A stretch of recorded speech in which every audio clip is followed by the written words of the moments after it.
to the $100 MBA Show, the business podcast that guarantees to pack more value in 10 minutes than any other podcast out there with our daily 10-minute business lessons for the real world. I'm your host, your coach, your teacher, Omar Zenhom. I'm also the co-founder of the $100 MBA, a complete business training and community online. And today's episode is a guest teacher episode where we bring on an expert to teach you an important business lesson. And today's guest teacher is very, very special. I could barely hold back my excitement. Today's guest teacher is the co-founder of the $100 MBA, Webinar Ninja, and the producer of this show, Nicole Baldinu. Nicole is also my better half. She's my partner in life as well as my partner in business, but she's also a rockstar manager on our team. And today she's going to teach you a great lesson on the 5 essentials to managing a remote team. If you don't know already, our team is a remote team. We have many different team members that live in different parts of the world. And today, Nicole's going to share with you some essentials, some great strategies when it comes to managing a team remotely. And this is something that is becoming more and more popular. Breaking convention and running your team virtually. I can't wait for this lesson today, so let's get down to business.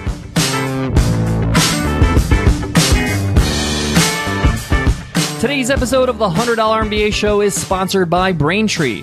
If you're working on a mobile app and searching for a simple payment solution, check out Braintree. With one simple integration, you can offer your customers every way to pay, period. To learn more and for your first $50,000 in transactions completely fee-free, go to BraintreePayments.com/MBA. That's BraintreePayments.com/MBA. Like I mentioned, Nicole and I have teammates in our business that are located around the world. We have teammates that are here in the States and different parts of America. We have teammates that are based in the Philippines. We have teammates that are based in India. And everybody who works in our business is a full-time employee, just like any other traditional business. Except we're not in an office together. We work together in a virtual team, in a remote team. And Nicole manages more than half our employees. Now, Nicole and I are still learning. We're still growing, but we've learned a lot along the way. And today, Nicole's going to share with you the 5 essentials when it comes to managing your remote team. Even if you're just starting out, even if it's just you and another partner or something like that, this is a great lesson because it sets you up for success. It gets you ready for expansion when you start growing and start hiring your first hire. I'm going to pass it on to Nicole right now, but I'll be back with my own insights at the end of the episode. Take it away, Nicole. Hey everyone, thank you so much for joining me today on what are my top 5 essentials to managing a remote team. Now I'm using the word remote instead of virtual, but it's exactly the same thing. There's not a ton of literature out there on remote work, let alone managing a distributed workforce, so I hope this lesson is going to be really useful for you, whether you already have team members based in different locations, or whether you're thinking of making your first hire as you're growing your business. Now, you might be thinking, isn't management? How is it different in this context? It is so different, and I'm going to outline some really important factors, maybe some things you hadn't even thought of, that will help you manage a remote team really well. All right, let's do this. Let's get down to business.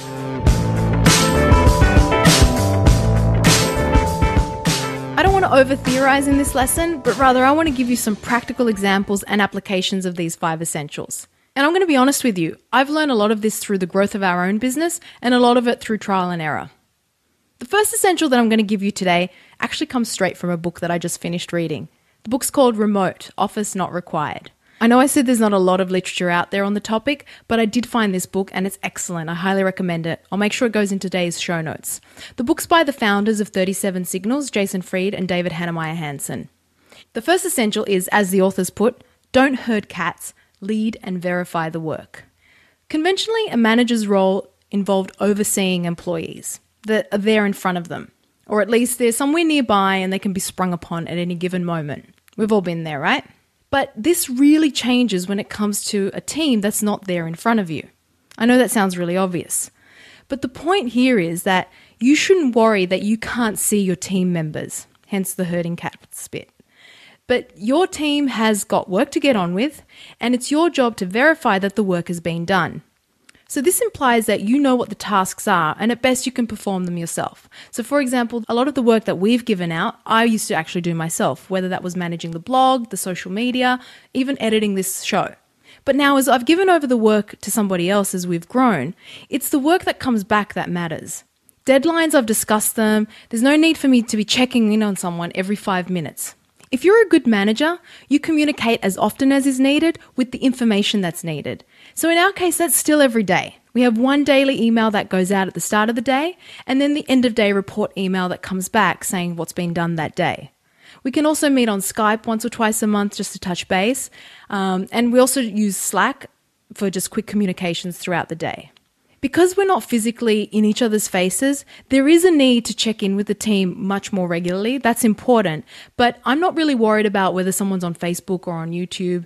That kind of anxiety, I'm not concerned about it. As long as I get the work back and it's the quality of work that I expect, then that's really all that counts. So the point here is you're not worried about the fact that you can't physically see your team members throughout the day. It's the work that comes back to you that counts. And this leads me to essential number 2, which is clear and consistent communication. We talk a lot about communication on the show because it's so important. And I would have to say that your written communication needs to be super clear and concise, meaning you have to give all the information, but you want to keep it as succinct as possible. When you're not directing your communication, there's a lot of room for inference. And for us, we use email, Slack, that chat software, and Skype to communicate with our team. I'm going to go quickly into detail on how we use each one. Emails are for the day-to-day instructions and follow-up of tasks completed. And even our subject line of the emails are set. So when I see an EOD, I know that's the end-of-day report. If I see action needed, that means that whoever's receiving that email needs to take action on that email. When I communicate, for example, with my editor, Carl, I might just put the title, the number of the episode in the subject. So I know it sounds pedantic, but really even the subject line needs to be set out and clear and consistent every time. I mentioned Slack, that's our chat software that we use, and that's really for spur-of-the-moment updates and just quick questions or any instant communication that needs to happen throughout the day. We use Skype when we want to have our meetings. That happens maybe twice a month, and that's so we can see each other. But, for my team members, it might be just once or twice a month. Obviously, with Omar and the Webinar Ninja team of developers, he meets a lot more regularly so they can do screen sharing and they can, just catch up on all the tasks and where they're at with those. All right, essential number 3.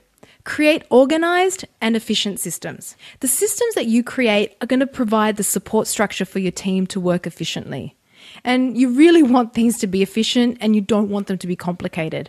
I'm going to give you some examples. So for our team, we have actually written out all the procedures for the tasks and we've created shared documents. We use Google Drive to give access to those shared documents. We'll make even short video tutorials using ScreenFlow. And then we use LastPass to give access to all the different accounts that people need. And that's very secure and very easy to use.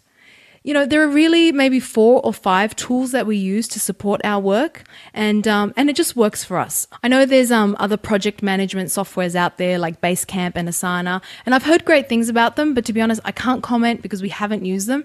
And, we're really happy with the tools that we're using right now. Again, we're going to put all those links in today's show notes.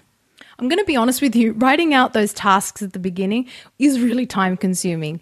A 10-minute task might have taken me an hour to write out.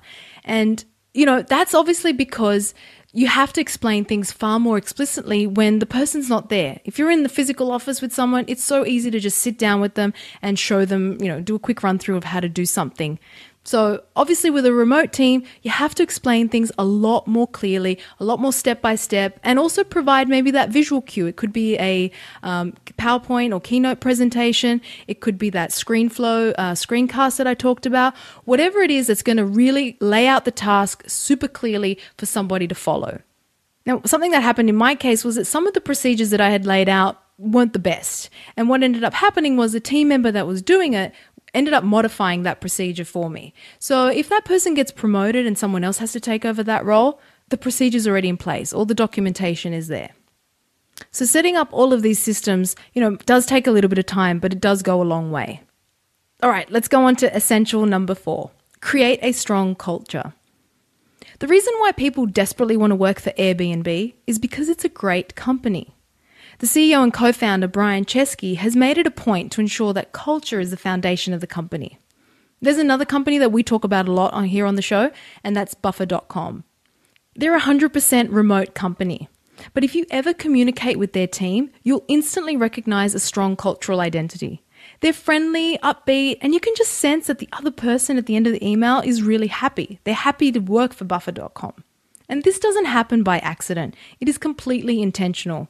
It might sound all woo-woo to you, but in fact, having a great culture does affect your bottom line.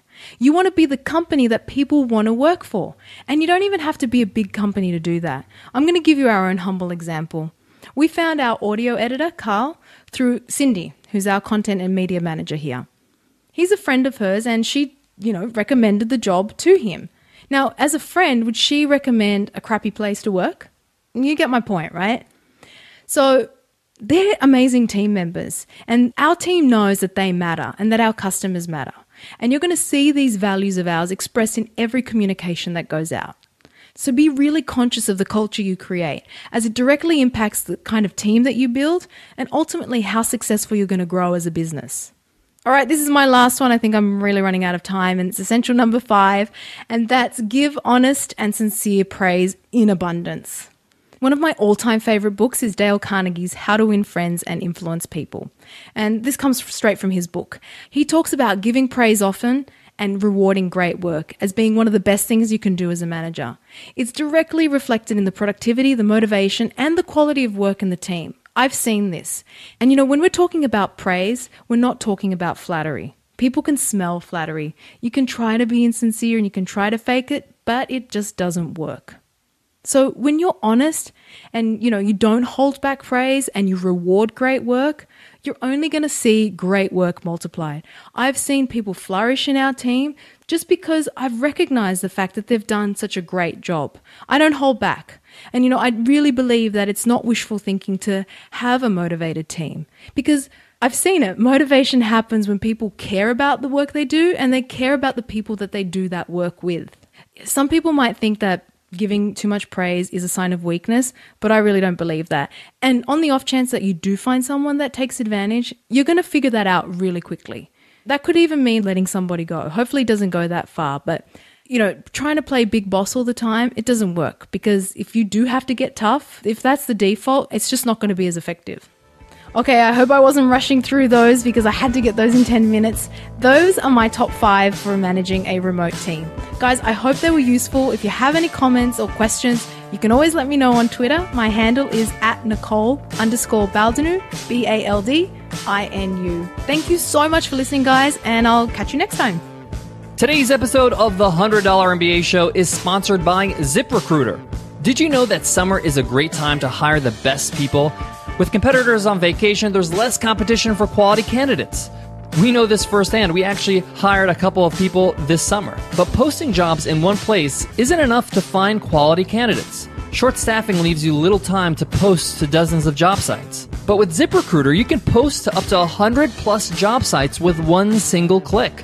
Watch brand new candidates roll into ZipRecruiter's easy-to-use interface within 24 hours. Plus, be instantly matched to candidates from over 4 million resumes. This dramatically increases your chances of hiring a rock star for your team. And ZipRecruiter has been used by over 400,000 businesses. Another thing I love about ZipRecruiter is their customer service. They are there to make sure you succeed. They're even there to help you out with your job posting. If you've never posted a job and you don't know how to write your job description or the actual posting itself, they can help you out with that.